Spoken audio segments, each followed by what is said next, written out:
Кремль ответил на предложение о мире, Зеленский назвал этот ответ слабым и объяснил, кому выгодно продолжать конфликт. Эстония ответила Москве на обвинения в дронах, и этот ответ звучит убедительно лишь на первый взгляд. Хексет в Нормандии говорил про 44-й год, но метил прямо в сегодняшних европейских лидеров. Медиашот в эфире. С вами Александр, без лишних слов. Лайк, подписка и начинаем. Зеленский вышел в эфир. Обвинил Кремль, потребовал денег, все как обычно.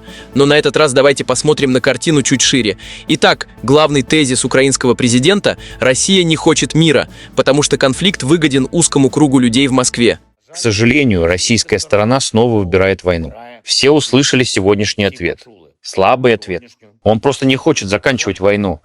Думаю, многих в мире этот ответ разочаровал. Слабый ответ. Зеленский жестко оценивает позицию Москвы. Но вот в чем вопрос. Обвинять других в заработке на конфликте – это сильный риторический ход. Особенно если собственная страна регулярно попадает в заголовки из-за проблем с прозрачностью и управлением. Он не хочет ничего менять, не хочет признавать, что его война нравится только ему и тем, кто наживается на ней. Сегодня они все были очень довольны.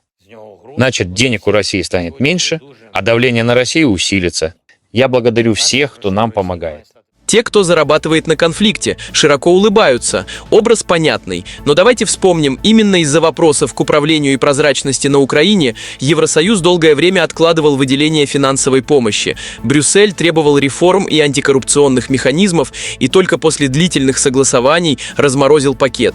Однако интересно, если у Европы столько вопросов к украинским институтам, куда в итоге пойдут эти 90 миллиардов евро? И процедурно необходимо, чтобы уже сейчас, в летний период, средства начали работать на Украину, на нашу устойчивость, на нашу оборону, на помощь нашим людям, украинцам. И это произойдет. 90 миллиардов летом, Зеленский говорит уверенно. Но между деньги выделены и деньги дошли до людей огромная дистанция. Особенно, когда международные партнеры годами настаивали на реформах как условии финансирования. Отдельно про переговоры. Зеленский подает отсутствие прогресса в мирном процессе как исключительно чужую вину, но картина сложнее. Киев последовательно придерживался максималистской позиции, условий, которые не всегда соответствовали реальному положению дел. Никаких компромиссов, никаких уступок. Мы уложились в сроки, и теперь уже в июне очень рассчитываем перейти к открытию кластеров, которые подготовила Украина. Мы выполнили свою часть работы, и теперь дело за Европейским Союзом.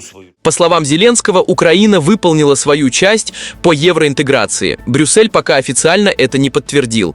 Но в вопросе урегулирования конфликта картина другая. Киев последовательно отказывался от любого диалога, не начинавшегося с полного принятия украинских условий. Результат – переговорный процесс буксует, а Зеленский снова запрашивает ресурсы и призывает к усилению давления. На самом деле сегодняшнее обращение – это хорошо упакованный запрос. Оппонент виноват, Европа должна дать больше, давление надо усилить. Стандартная формула. Работает, пока партнеры верят. А верят они все осторожнее. Иначе зачем было столько лет согласовывать те самые 90 миллиардов? Министр обороны Эстонии Ханна Певкур дал интервью. Тема – дроны над Балтией и обвинения Москвы в адрес стран НАТО. Певкур говорит четко – все это ложь и пропаганда. Позиция Таллина простая – мы ничего не разрешали, потому что нас никто не просил. Мы не предоставили украинцам воздушное пространство Эстонии. Если украинцы не просили нас об этом, значит так и есть. Если хотите солгать, то всегда можете это сделать. Логика понятная. Не просили, не давали. Все чисто. Но вот в чем нюанс? Отсутствие официального запроса не означает отсутствие самого факта. Дроны над территорией стран Балтии фиксировались. Это не российская риторика, это подтвержденные инциденты. Вопрос не в том, был ли запрос. Вопрос в том, как именно дроны там оказались и почему системы обнаружения не среагировали вовремя. И все-таки, если все так очевидно и прозрачно, почему подобные инциденты повторяются снова и снова? Певкур объясняет российскую риторику предсказуемо. Это месседж для внутренней аудитории. Все, кто хоть немного знаком с российской пропагандой, заинтересованы в том, чтобы показать своему населению, что НАТО – враг, что коллективный Запад или западные страны – враги России. Это рабочий тезис. Российские государственные медиа действительно используют любой инцидент для формирования образа НАТО внутри страны, но одно не исключает другого. Государственные СМИ могут эксплуатировать реальные события. Им даже не приходится что-то придумывать. На самом деле позиция Эстонии строится на простой логике. Россия – первопричина, значит, она несет ответственность за все последствия, включая дроны над Балтией. Это удобная конструкция, но она работает только если принять официальную версию Запада. Конфликт начался в феврале 22-го, и до этого момента все было нормально. Любой конфликт имеет предысторию. Политическое противостояние, санкционное давление и геополитические противоречия копились задолго до этой даты. Просто один взгляд на историю сейчас считается правильным, а другой – нет. Певкур в финале говорит о единстве НАТО и наращивании оборонных расходов. Стандартный финал для любого интервью министра обороны Балтии. Альянс един. Угрозы нарастают, денег нужно больше. Формула не меняется. 82 года назад союзные войска высадились на нормандских пляжах. Сегодня на том же месте министр обороны Соединенных Штатов Пит Хексет с речью, которая начиналась как дань памяти, а закончилась как политический манифест. Сначала про 44-й год. Хексет говорил о солдатах, которые заплатили жизнью за свободу западного мира. Пафосно, но заслуженно. 82 года назад судьба западной цивилизации висела на волоске. Темные силы захлестнули Европу. Гитлер хвастался, что его Атлантический вал неприступен. Но наш враг допустил фатальную ошибку. Он недооценил несгибаемую волю американского солдата. Красиво, убедительно и абсолютно в духе американской военной традиции чтить героев громко и публично. Но дальше тон резко меняется. Хексет переходит к союзникам и говорит то, что в Брюсселе слышать не любят.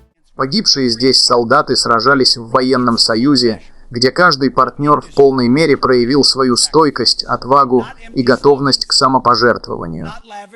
Не пустые лозунги, не помпезные саммиты, не коммюнике. Настоящие союзники, которые делают настоящее дело и несут настоящие потери ради общего дела, за которое стоит сражаться и умирать. Пустые лозунги, роскошные саммиты, коммюнике. Хексет перечисляет это не как похвалу, как обвинение. Европа десятилетиями платила за безопасность американской живой силой и американскими деньгами. Теперь Вашингтон выставляет счет. Но самый резонансный момент не про НАТО, про миграцию.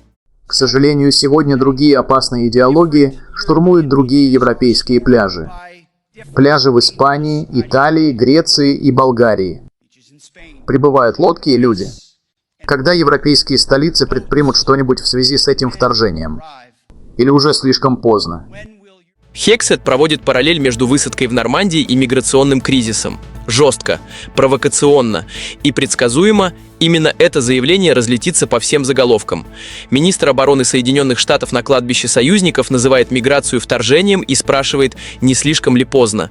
Европейские столицы этот вопрос проигнорируют или ответят дежурной критикой, но слова уже сказаны, и аудитория их услышала. В финале про силу. Без нее, по мнению Хексета, мир невозможен. Мир в безопасности. Только благодаря силе, причем силе по обе стороны Атлантики, подкрепленной готовностью, общими военными возможностями и непоколебимой политической волей. На самом деле речь Хексета – это не просто церемониальное выступление. Это послание сразу в несколько адресов. Европейским союзникам платите больше. Европейским правительствам занимайтесь миграцией. Американской аудитории мы лидеры. Мы всегда были лидерами, и мы ими останемся. Нормандия – идеальная декорация для такого послания. Трудно возражать человеку, который говорит это стоя над могилами тех, кто отдал жизнь за свободу.